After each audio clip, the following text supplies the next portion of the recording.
So with that, let's have our exercise 2B, which is a simple image interpretation wherein we will try to create composite images. Okay, try natin mag-create ng sariling true color natin and also false color composite. Yung two basic na composite images natin. Kindly open your manual on page 59.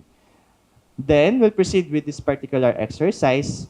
Okay, so this time, we will be utilizing our own dataset sa Cebu. Okay? So, let's proceed sa page 59 para masundan yung instruction in case may miss kayong steps, no? So, in detailed naman siya sa page 59. But as mentioned, I will also demonstrate this one.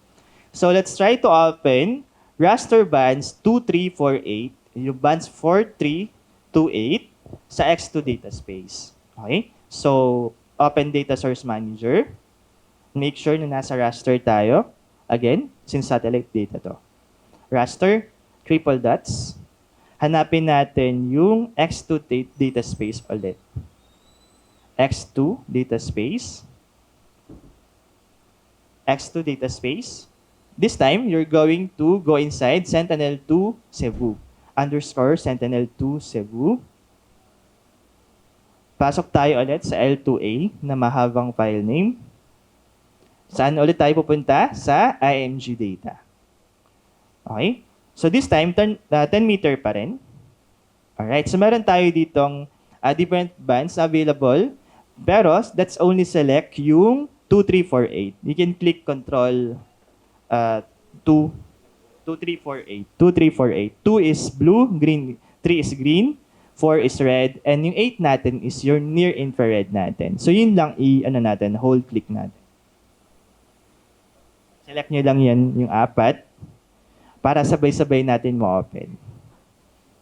2348.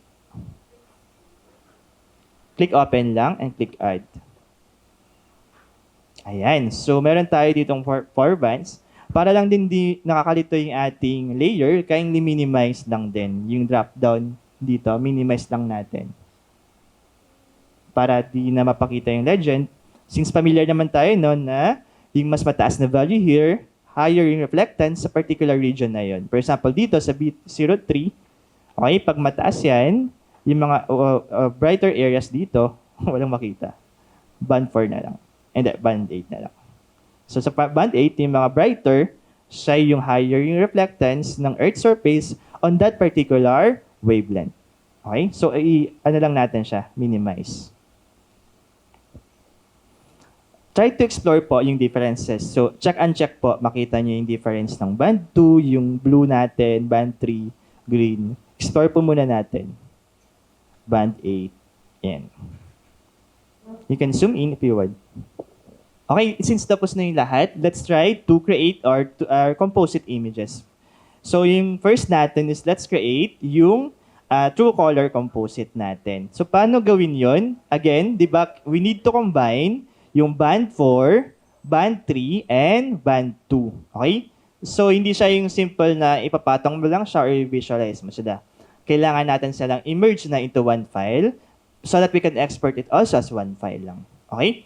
So, to do that, click raster sa menu area or menu bar, raster, miscellaneous, build virtual raster. So, mag-create tayo ng virtual raster, consist ng tatlong bands na yon. Raster, miscellaneous, build virtual raster.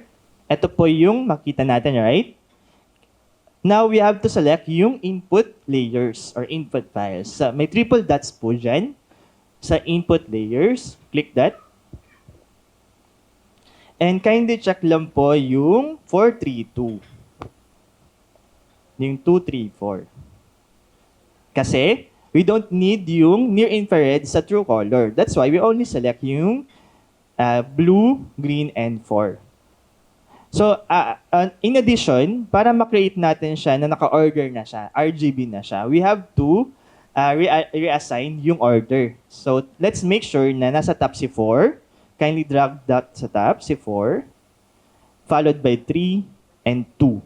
Para automatic na siya, naka-red, green, and blue na combination. 4, 3, 2. Okay po? Naka-check and naka-order 4, 3, 2. Okay po? Pag na-order na po yan, click nyo lang po yung back button. Yung back po, go back button. Yan.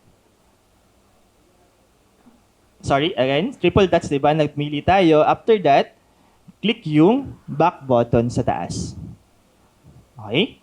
And make sure na naka-check yung place each input file into separate band. Para, pag nag-load tayo, nakahiwalay pa rin. Although, one image na siya or one file na siya, nakahiwalay pa rin yung every channel, yung each channel ng red, green, and blue. Pag naka-check na po yung place, wag muna natin i-set yung file name. Save muna natin as virtual. Later na tayo mag-save. Click Run. And make sure na nasa topmost layer yung output natin para makita natin. Okay po? Make sure na nasa topmost layer. Ayun po, marunong na kayo mag-create ng Truecaller Composite. So, madali lang, di ba po? So, pag nag-download kayo, marunong na kayo how to create from those row single bands. So, yun yung ating simple method on creating the Truecaller Composite. Let's try po to save. What if you want to save this file sa local folders natin? If you want, for example, if you want to view this later, you can just simply reload this particular file. So, to do that, kindly right-click yung virtual. Right-click yung virtual. Then, click Export. Save as. Right-click virtual, export, save as, click. And by default, naka-geotiff naman po siya. We can use that particular format kasi this is a raster data. For the file name, kindly look or locate your outputs folder lang. Triple dots, your outputs folder sa file name. Triple dots, your outputs. Punta kayo sa training materials na home folder. Meron doon na di ba po yung your outputs folder. Then sa file name, sa baba, okay, just type Cebu_RGB. So, yun na lang, para short lang.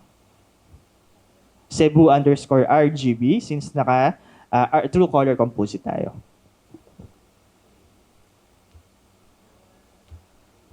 Cebu_RGB, by default, naka-geotiff na po siya. Tama. Yan, click okay lang po if tapos na, if naset nyo na. Papakita ko lang to sa iba. But if once you're done, kindly click okay. And open nyo po yung your outputs folder sa Explorer nyo if may na-save pong file to check.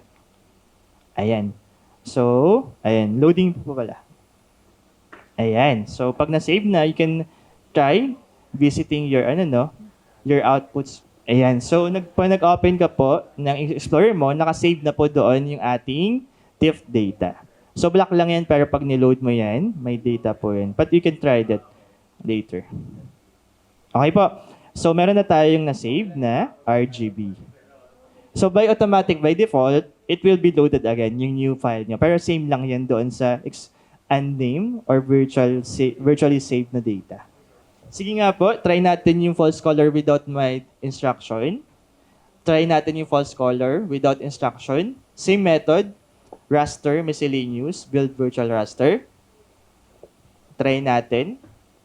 So instead of RGB 432, ang gagamitin natin ay 843. Again, let's try. Sige po, idamo ka na lang. Natin sa screen. Sige po. Raster, miscellaneous, build virtual raster.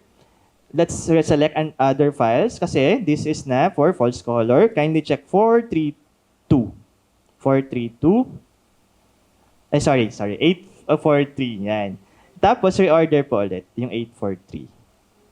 Kahit nasa baba sila, basta naka-order sila. Yan. Kasi naka-check naman sila po. 8 po yung pinakataas, 4 po yung sunod, and 3. So, bakit 843? NIR yung 8, red yung 4, and green yung band 3. Pag tapos ka na, pwede ka na mauna sa step. You can go back and check yung place each band in a separate file and click run. Sige, okay na po yata lahat. Click po sa back button pag napag-select na. Place each input file into separate bands. Tapos, click run. Ayan. So, ganun kabilis lang. Madali lang po actually itong compositing images. Compositing the input images natin. So, try to save it naman po. Review nyo paano mag-save kasi common po yung na function sa QGIS.